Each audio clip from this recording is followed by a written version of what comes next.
ଆମେ ପିଏସ୍ସି ଏବଂ ସିବିଏସ୍ଇର ଷଷ୍ଠ, ସପ୍ତମ, ଅଷ୍ଟମ, ନବମ, ଦଶମ ଶ୍ରେଣୀର ସଂସ୍କୃତ ବହି ଯାହା ପ୍ରଚଳନ ଅଛି, ସେ ବହିର ବିଷୟର ଓଡ଼ିଆ ଅର୍ଥ ସହିତ ବିଷୟ ଏବଂ ପ୍ରଶ୍ନର ଓଡ଼ିଆ ଅର୍ଥ ସହିତ ପ୍ରଶ୍ନର ଉତ୍ତର ଆଲୋଚନା କରୁଛେ।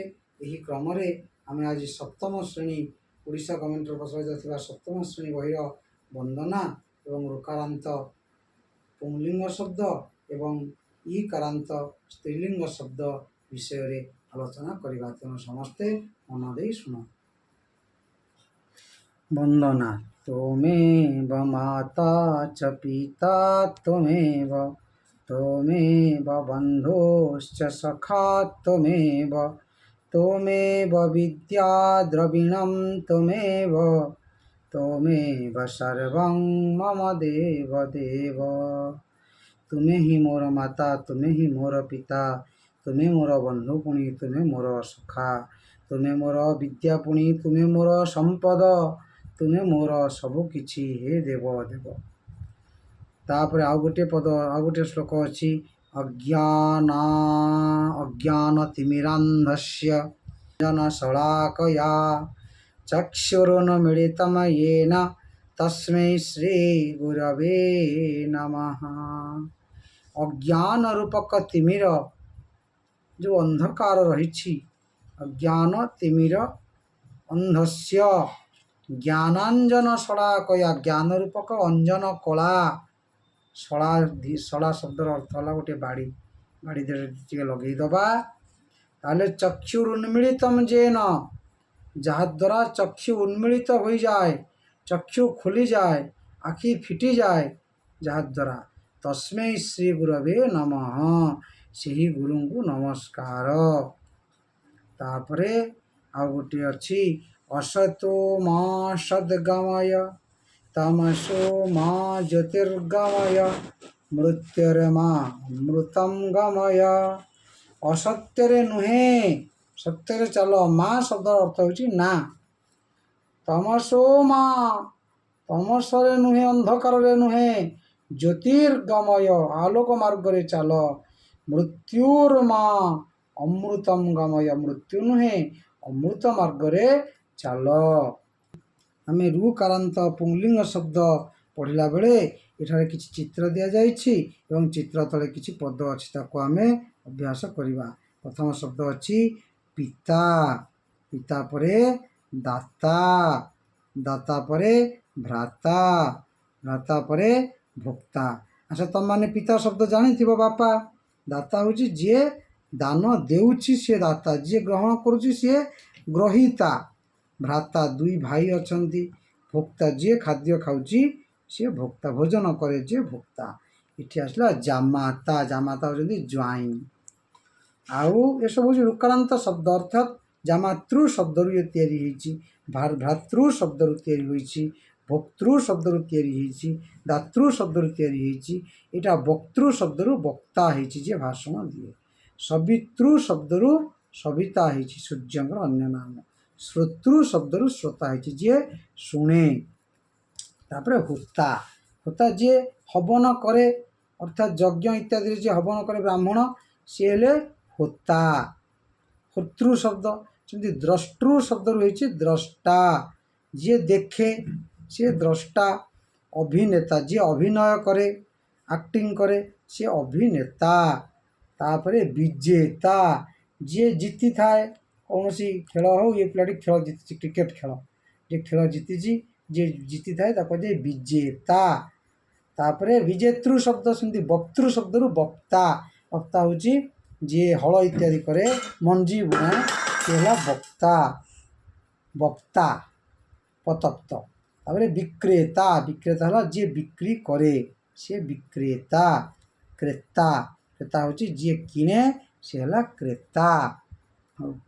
ବର୍ତ୍ତମାନ ଅଭ୍ୟାସ ହେଇଛି, ଅଭ୍ୟାସ ଜାଣିପାରିବା। ଇଏ ହେଲା ବକ୍ତା, ଇଏ ଶ୍ରୋତା, ଇଏ ହେଲା ସବିତା, ଇଏ ଦାତା, ଇଏ ହେଲା ବକ୍ତା। ଏଇଥିରେ ଦ୍ୱିତୀୟ ପ୍ରଶ୍ନରେ ପରିଚୟ ଦଦାତୁ ଲେଖାଯାଇଛି, ପରିଚୟ ଦିଅ। ଇଏ ହେଉଛି କ୍ରେତା, ଯିଏ କିଣୁଛି ସିଏ କ୍ରେତା। ଇଏ ଶବ୍ଦଟା ହେଉଛି ବିକ୍ରେତା। ବିକ୍ରେତା କ'ଣ? ଯିଏ ବିକ୍ରି କରୁଛି, ମାପଦଣ୍ଡି ଧରିଛି, ଇଏ ହେଲା ବିକ୍ରେତା। ଇଏ ହେଲା ସବିତା, ସବିତା ହେଉଛି ସୂର୍ଯ୍ୟ। ଇଏ ହେଲା ବିଜେତା। ତାପରେ ତୃତୀୟ ପ୍ରଶ୍ନ ଅଛି ଶୂନ୍ୟ ସ୍ଥାନ ପୂରୟତୁ, ଶୂନ୍ୟ ସ୍ଥାନ ପୂରଣ କର। ପ୍ରଥମଟା ବ ଦେଇଛି ହବ ବକ୍ତା, ତାପରେ ବିଜେତା, ତାପରେ ଅଭିନେତା, ତାପରେ ଜାମାତା, ବିକ୍ରେତା, କ୍ରେତା। ତାପରେ ଅସଜଡ଼ା ହେଇକରି ଅଛି, ସଜାଡ଼ିକି ଲେଖିବ। ଇଏ ତୁମ ପାଇଁ କାମ। ଏଥିରେ ଅଛି ପ୍ରଥମ ଶବ୍ଦ ହବ ସବିତା, ଦ୍ୱିତୀୟଟା ହବ ବିକ୍ରେତା, ତୃତୀୟଟା ହବ ଜାମାତା। ଜାମାତା ଏଠାରେ ନାହିଁ, ପୂର୍ବ ବିଷୟରେ ଅଛି। ତାପରେ ହେଲା ବିଜେତା, ଦ୍ରଷ୍ଟା ଇତ୍ୟାଦି ରହିବ। ଏଠାରେ ବର୍ତ୍ତମାନ ଦ୍ୱିତୀୟ ପାଠ ଅଛି ଇକାରାନ୍ତ ସ୍ତ୍ରୀଲିଙ୍ଗ ଶବ୍ଦ। ଇକାରାନ୍ତ ସ୍ତ୍ରୀଲିଙ୍ଗ ଶବ୍ଦ ପ୍ରଥମ ଶବ୍ଦ ହେଲା ଦୃଷ୍ଟି। ଶ୍ରୀ ହେଉଛି ନେତ୍ର, ନୟନ। ତାପରେ ବେଣୀ, ଛୋଟ ଝିଅଟିଏ, ତାର ବେଣୀ ଦୁଇପଟରେ ପଡ଼ିଛି। ତାପରେ ବୃଷ୍ଟି, ବର୍ଷା ହେଉଛି, ପିଲାମାନେ ଛତା ଧରିକି ଯାଉଛନ୍ତି। ତାପରେ ବିଥି, ବିଥି ହେଉଛି ମାର୍ଗ, ରାସ୍ତା। ତାପରେ କଳିହି, କଳିହି ହେଉଛି କଢ଼, ଗୋଲାପ କଢ଼ଟିଏ। ତାପରେ ରାତ୍ରି, ନିଶା, ରାତ୍ରି ସମୟ, ରାତି। ବିପଣି, ବିପଣି ହେଲା ହାଟ। ତାପରେ ଅଙ୍ଗୁଳି, ଅଙ୍ଗୁଳି ହେଲା ଆଙ୍ଗୁଳି, ହାତର ଆଙ୍ଗୁଳି। ତାପରେ ଏପଟରେ କିଛି ଶବ୍ଦ ଅଛି, ଇଏ ସବୁ ଇକାରାନ୍ତ ସ୍ତ୍ରୀଲିଙ୍ଗ ଶବ୍ଦ। ଗତି, ଭକ୍ତି, ଆଳିହି, ଆକୃତି, ଆବଳି, ଭୀତି, ଖନି, ଭୂମି, ପ୍ରକୃତି, ଯୁବତୀ, ବୁଦ୍ଧି, ଧମନି, କୃତି, ସଂସ୍କୃତି।